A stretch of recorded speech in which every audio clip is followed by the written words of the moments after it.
কায়ম গামিং Bangla গাইম no ফার্সি গামিং বাংলা গাইম।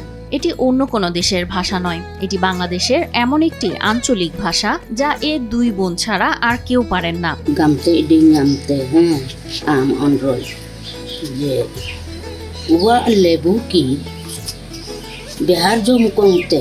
এ ভাষা এ দুই বোন ছাড়া কেউ বলতেও পারেন না, বুঝতেও পারেন না। এটি বহুকাল ধরে শুধু তাদের মুখেই টিকে আছে। তো খাড়িয়া ভাষা কে আছে রে, আমার উপরে কেউ আছে? বাংলাদেশে 41টি ক্ষুদ্র নৃগোষ্ঠীর নিজস্ব ভাষা থাকলেও এর অনেকগুলো আজ বিলুপ্তির পথে। এর মধ্যে সবচেয়ে বিপন্ন ভাষা খাড়িয়া, যা এখন টিকে আছে মাত্র 2 জন নারীর মুখে। আমরা ছোট থেকে বড় হলাম, বড় হয়ে তো আমরা চা বাগানে কাজ করতে করতে তো আমাদের দিন গেল। এখন বাপ মা মরে গেল, এখন এই ভাষা তো আর কেউ বলতে পারে না।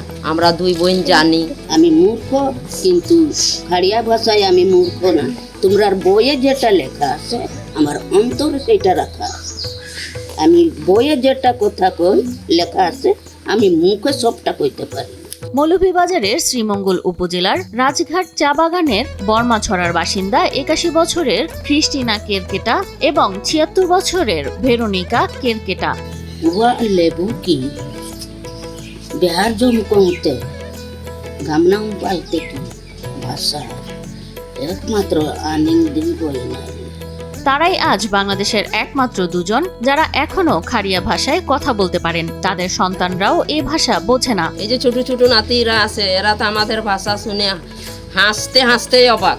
আর এই যে কি যে মূল্যবান, এরা তো এখনো বুঝে না। আমার মা আর আমার জেঠি বসলে এই খাড়িয়া ভাষা আলোচনা করে, আর আমরা তো এগুলা জানি না। ভাষাটির নিজস্ব বর্ণমালা নেই, শিক্ষা ও লিখিত রূপ না থাকায় দ্রুত হারিয়ে যাচ্ছে এর অস্তিত্ব, এমনটাই জানান তারা।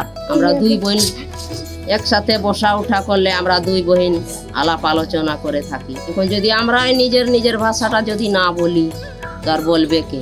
আমরা দুই বোন মারা গেলে এই ভাষা শেষ।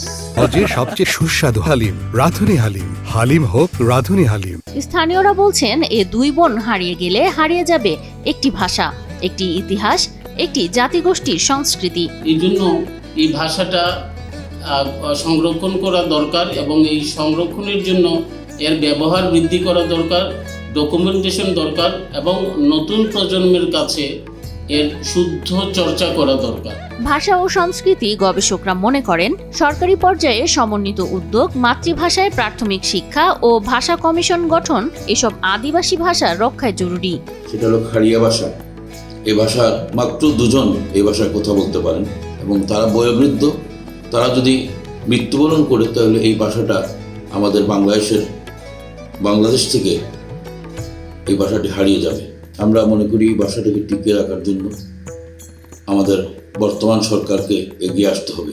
বাংলাদেশের সাংস্কৃতিক বৈচিত্র্য টিকিয়ে রাখতে এখনই পদক্ষেপ না নিলে খাড়িয়ার মতো আরো অনেক ভাষা হারিয়ে যাবে চিরতরে।